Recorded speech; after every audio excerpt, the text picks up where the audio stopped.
Subscribe to our YouTube channel and press the bell icon to get the latest updates. General Shekatkar, Defense. It was really like a breath of fresh air, that too from Goa. This was much needed because it is typical for any system to see habits set in and beliefs become entrenched. Parikar ji came in with his different persona, took charge, and then brought to bear his enormous energy on all matters of national security. And he did that, in his own inimitable style, engaging intensively with his colleagues and with his co-workers, questioning assumptions, offering his own views very transparently, and inviting those of others, taking part in the argumentation that followed. It certainly was quite different from the ethos prevailing before that. Even though his tenure was less than 3 years, he established a well-deserved reputation for being practical and for being outcome-oriented. He showed strategic clarity in assessing the world and did what he should on important matters of national interest. Today, it's his outlook that I would like to focus on to emphasize to you the need to be non-dogmatic and self-critical when it comes to policy making. Even otherwise, these are valuable attributes, but especially so in a world that is rapidly changing. Now, the global order is continuously evolving, and tracking that process is intrinsic to policy making. What may be different now is that the magnitude, complexity, and the pace of change. Because it has so many more dimensions and variables, the prospect of not fully comprehending all its implications is all the more real. These are not just matters of policies and their implementation. We have actually seen sharp shifts in the basic stance and behavior of nations and their interplay with each other. Some of this has unfolded more visibly in the last year, but its contours were evident even before. The salience of China and the repositioning of the United States are perhaps the two sharpest examples. But there are many others of great consequence, whether we speak of Brexit and intra-EU politics, the Abraham Accords and the dynamics of the Gulf, the challenges faced by Africa, the ideological debates which we see in Latin America, or the evolution of the Indo-Pacific. Each, in their own way, are a reflection of this larger rebalancing and the emergence of multipolarity. Now, the resulting redistribution of power is, however, not a zero-sum game among national competitors. There are new assertions in areas like connectivity and finance, just as there are growing deficits in global goods and multilateral regimes. Such a profound transformation in the global landscape obviously cannot leave India unaffected. What are our key national security challenges? Where and how do they arise? Who are actual or potential partners? What can be optimal solutions? These are all questions to which the answers currently are very different from what they may have been in earlier decades. Our policy planning, indeed our strategic thinking, must obviously adjust to these new realities. Change, however, is not just external. If we are the 5th largest economy in the world, and 3rd actually by PPP terms, our relationship with the world cannot be the same as when our ranking was much lower. Similarly, if our contribution to global talent and skills demand is so much larger, then so too will be our relevance in the calculation of others. A growing domestic demand will give our markets a salience in the business planning of the world that it did not have earlier. The same holds true for our growing capabilities, whether in defense, economy, or technology. On the big global issues of our times, whether we speak of climate change or trade flows or health concerns or data security, India's positioning has more influence on the eventual outcome. Our stakes in the world have certainly become higher, and correspondingly, so too have the expectations of us. Simply put, India matters more, and our worldview must process that in all its aspects. And just as important, our work style and mindset must adjust to raise the level of our game. The national security challenges faced by this rising India are also obviously going to be very different. At one level, some of the more perennial problems associated with our national consolidation and development will continue. In particular, a long standing political rivalry is today expressed as sustained cross border terrorism by a neighbor. Today, as General Shekatkar reminded us, is the anniversary of the attack on our parliament. In some other cases, activities of insurgent groups need to be continuously monitored and neutralized. But the world is a competitive place, and India's rise will evoke its own reactions and responses. There will be attempts to dilute our influence and limit our interests. Some of this contestation can be directly in the security domain, others could be reflected in economics, connectivity, even in societal contexts. Indeed, as the metrics of measuring power themselves undergo change, so too will their application when it comes to the games that nations play. We are an increasingly interdependent world with many of the accompanying constraints. The era of unconstrained military conflicts may be behind us, but the reality of limited wars and coercive diplomacy is still very much a fact of life. Visualizing and responding to a new range of national security complexities require the willingness to continuously review policy and audit performance. And that is the area where Manohar Parrikar ji certainly serves as an inspiration. Since 2014, we have witnessed a number of conceptual changes in Indian foreign policy. Much of that was influenced by the growing understanding of the different world that we had begun to face. In terms of neighborhood first, the new approach envisaged a generous and non-reciprocal engagement of neighbors that was centered around connectivity, contacts, and cooperation. The enhanced importance of India to the daily life of its neighborhood will clearly build stronger regionalism. But it was also one that is clearly predicated on mutual sensitivity and mutual respect for each other's interests. This was followed by the Sagar Doctrine, which took an integrated view of the maritime space in India's proximity and beyond. Here too, a template of cooperation was created that gave long-awaited attention to strengthening maritime capabilities, infrastructure, activities, and cooperation. To India's west, there was a conscious initiative to appreciate and engage the Gulf in its full strategic manifestation.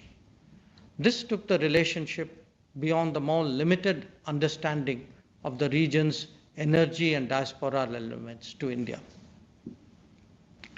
Now, correspondingly, on the east, the rollout of the Act East policy added the security and connectivity dimensions more prominently to an interaction that was already central to India's globalization. The overarching view, of course, was of a steadily growing multipolarity that mandated a stronger Indian engagement with the major power centers. It not only took greater finessing to do that successfully, but also a nuanced understanding to ensure that we got the best value from each of these ties. All this required a more holistic and integrated view of the evolving global architecture, one that brought elements of politics, defense, internal security, economics, commerce, technology, and connectivity together. On his part, Manohar Parrikar ji made a particular contribution to promoting synergies between defense and foreign policies. institutionally reflected in his time in much closer MEA MOD cooperation. This yielded results not only in terms of the larger strategic framework, but also in responding to the challenges of the day. If we were successful in evacuating 5,600 persons of 41 countries during the Yemen conflict, this was due in no small measure to the contributions made by the Indian Navy and the Air Force.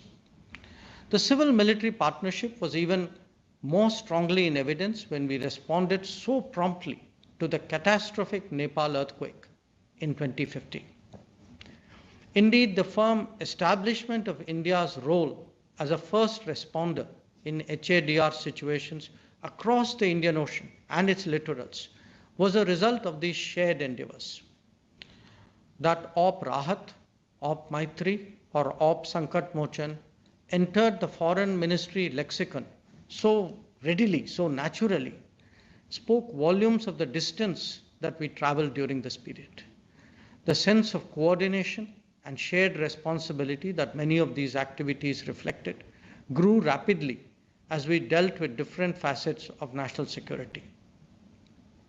Whether it was the strike across the LOC in the aftermath of the Uri terrorist attack, or the neutralizing of IIGs along the Myanmar border, the foreign ministry was very much an integral element of a larger effort. At times, this could be even broader, such as the effort to accelerate the building of a contemporary border infrastructure. And here too, I saw firsthand Manohar Parikarji's willingness to challenge orthodoxies as he set about determinedly reforming the Border Roads Organization. Policy and practicality, of course, go hand in hand, and the intensification of strategic partnership only takes place when that happens. Parikarji made a notable contribution to the development of three of them, with France, with the United States, and with Russia. The personal equations he developed contributed in no small way to that objective.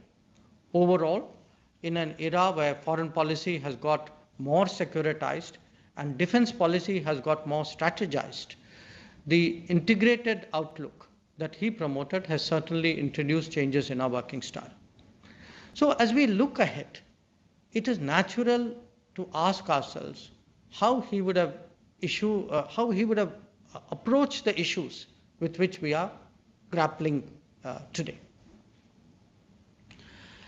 Now, the interplay between diplomacy and defense policy has been visible actually from the early days of our independence. Having served in many embassies where this was happening, I can personally testify to the difference that adept diplomacy can make to defense preparedness. Given our industrial limitations, we have long been dependent on import of equipment and technology.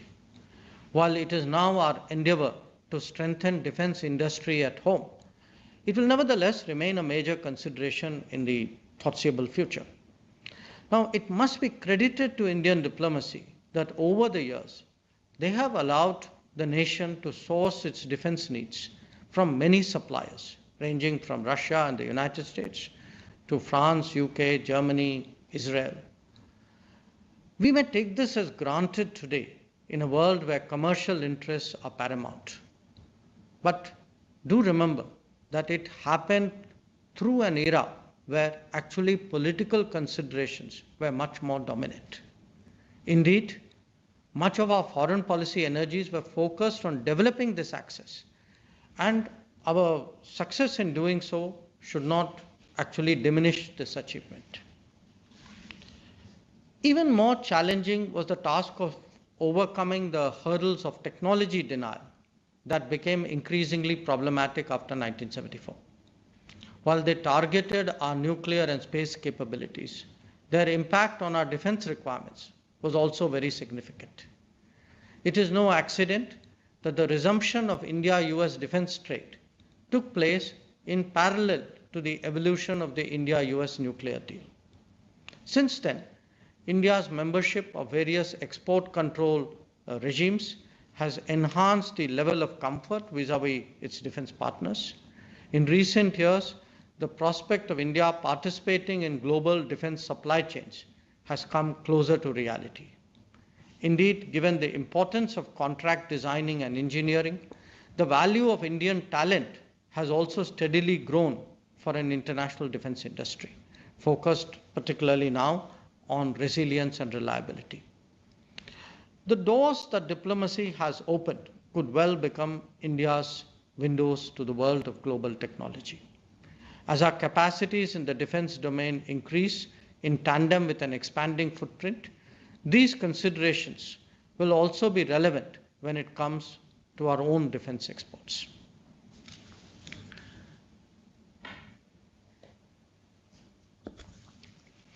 Utilizing diplomacy to achieve military objectives extends, of course, beyond issues of sourcing supplies and accessing technology. Today, our maritime domain awareness has been developed through partnerships with other nations. A combination of coastal radar surveillance systems, white shipping agreements, hydrographic cooperation, and the provision of equipment and training has given the Sagar Doctrine a very strong foundation. If the International Fusion Center at Gurgaon has emerged as the region's hub for maritime security, it is in no small measure due to the larger relationships that India has developed with the participating countries. A similar logic drives the range of military exercises that all three Indian services undertake today with their foreign counterparts, bilaterally or plurilaterally. They too parallel the strategic convergences that have been developed through the use of multiple instruments and policies. These endeavors all contribute to greater regional and global stability and security, a goal as much for defense policy as it is of foreign policy. But having brought that out, let me also recognize that it works the other way around as well. The military can be an extremely effective platform to advance diplomatic goals, even in situations that are not conflict related. In fact, in the last 6 years, few activities have done more than HADR operations to enhance India's stature and credibility in the region. If we have developed a deserved reputation as a first responder, it is because we have done exactly that. In Yemen and Nepal in 2015, in Fiji in 2016, in Sri Lanka in 2016 and 17, Bangladesh and Myanmar in 2017, Indonesia in 2018, Mozambique in 2018 and 19, and most recently in Madagascar in 2020. These have been supplemented by initiatives to render medical assistance and provide essential supplies in our immediate and extended neighborhood, including during the COVID period. In fact, even when it came to directly addressing COVID health challenges, it was our military health teams that were dispatched to Kuwait, to Maldives, to Mauritius, and to Comoros. Beyond all that, of course, are the peacekeeping operations that we have conducted under the UN flag virtually since independence.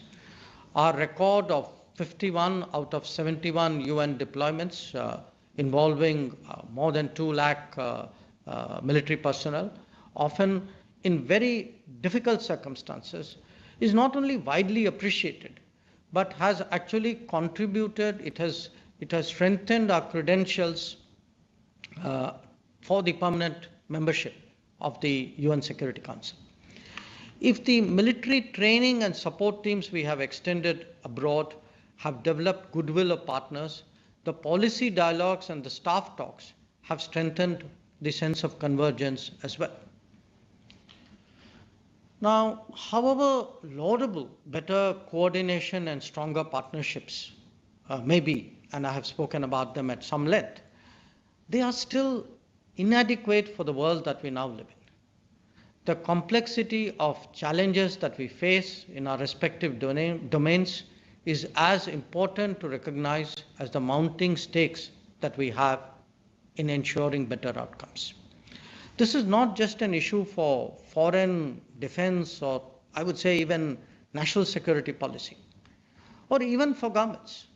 In fact, the quest for greater integration to realize better value is as applicable, to the business world, to even in our daily lives as it is to public policy. In the MEA, this has been a major focus of the changes that we have promoted and driven in the last 6 years. The objective is not only tighter in-house coordination, but also a conscious effort to work more closely with other ministries. I spoke of defense, but others as well, and leverage capabilities and talents even beyond the government. We have inducted officers from other services into MEA, established interdepartmental centers, utilized consultants and specialists, and partnered think tanks on high-profile dialogues. We see diplomacy today as much more than just negotiations between trained diplomats.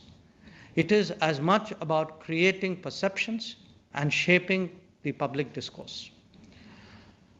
We are also undertaking an ambitious set of development programs abroad. And again, the Paul Mill aspect of our activities has been steadily increasing, indeed as the Millpol ones. And as a field-led model of diplomacy, utilizing our presence abroad as a bridgehead for bringing in additional activities. That is really what is today our well-established SOP. Now, defense has no doubt its own variant of change, and the creation of the CDS was a notable landmark in that process. But models and examples for such endeavors, they are naturally derived from the experiences of those who have undertaken the journey before us. But as our own record in MEA affirms, we have to customize our reform planning to our particular needs and constraints. General Shekatkar, of course, knows very much more about this than most of us, but I'm sure he would agree that as India undertakes the next generation of reforms and embraces greater Atmanirbharta, the military cannot be left behind. It must do its own introspection and prepare to meet effectively the new sets of challenges that we can all see are coming our way. The importance of stronger integration in matters of national security can, of course, never be overstated. If there was actually a big lesson from the 9/11 experience, it was that policy implementation was really undermined by siloed thinking and by lack of coordination. In fact, this applies in equal measure even to policy formulation. Most nations, as they move up the global ladder, consequently tend to focus a lot on these aspects because that is for them one way of maximizing their comprehensive national power. We have seen this earlier with the United States and Russia. Today, it is very much in evidence where China is concerned. Call it coordination, sharing, integration, jointness, or in some cases even fusion. That spectrum of coming together can make a huge difference. But if we are honest, we know that this is also a prescription easier made than practiced. For the reality of the world is one of distinct identities, vested interests, and set habits. Not just that, we should also accept that the era of generalists is increasingly behind us. The complexity of national security issues requires serious specialization, and that also means it requires equally serious integration. This is a subject close to my heart, and I have actually spoken about it on earlier occasions as well. So even at the cost of repetition, I would like to emphasize today the criticality of rapidly improving our current status on this count. Every step forward, while undoubtedly it should be recognized as an achievement, but it should also be treated as the precursor for the next one. We can have exemplary symbolic measures. They may be very important, but in themselves, we must understand they can often be inadequate. There has to be a sustained follow-up to institutionalize integration and an unending effort to foster the accompanying work culture. This is truly a journey where we can never afford to rest on our laurels. In India, we are all aware of the integration milestones in the national security domain, most notably starting with the establishment of the institution of the NSA and its secretariat. The services have also been progressing in their own way and at their own pace towards stronger coordination. While I do recognize that this is not as easy as it sounds, it is nevertheless important that the scale and intensity of challenges mandate that we go beyond halfway house solutions. This can also make a big contribution to the pressing task of optimal resource utilization. To overcome the constraints that all of us are familiar with, leveraging what exists more imaginatively is just as important as eliminating duplication, and both are possible only with better integration. Well, this argument can be made probably from every perspective, and I guess for all domains. Let me share with you how I see it as Foreign Minister. To my mind, adequately securitizing foreign policy is for me the absolute imperative. And the primary focus for that is quite obvious. There are really very few major states that still have unsettled borders to the extent that we do. Of equal relevance is the very, very unique challenge that we face of years of intense terrorism inflicted on us by a neighbor. We also cannot disregard attempts to undermine our national integrity and unity. And over and above these exceptional factors, there are the daily security challenges of long borders and large sea spaces. The thinking and planning of a polity that operates in such an uncertain environment naturally will give primacy, should give primacy to hard security. Even the development of diplomatic skills will be shaped by the nature of this agenda. Where India has strayed from that assumption in an earlier era, we have seen the costs to the nation. I accept that multilateralism and global issues, they undoubtedly have their importance, but they can never come at the cost of core national interest. Now, such realism may sometimes be mistakenly perceived as a defensive mindset. I believe that it is in fact a grounded one. As India expands its global interests and reach, there is an even more compelling case to focus on hard power.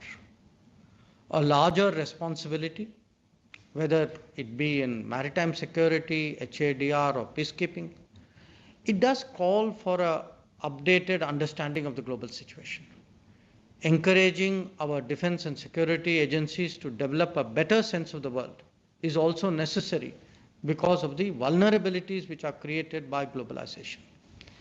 Whether it is at home or abroad, foreign policy cannot be conducted by any foreign ministry alone anymore. And the bigger you become, the more that comes your way. This logic is even stronger.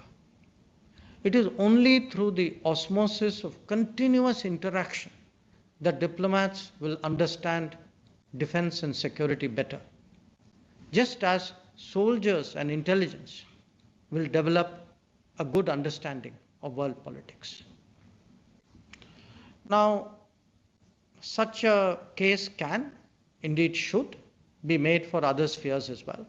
It is certainly our endeavor to make foreign policy more economic, more commercial, technological, digital, more focused on project delivery, more cultural, people friendly. And each harmonization obviously offers the obvious gains in that particular domain.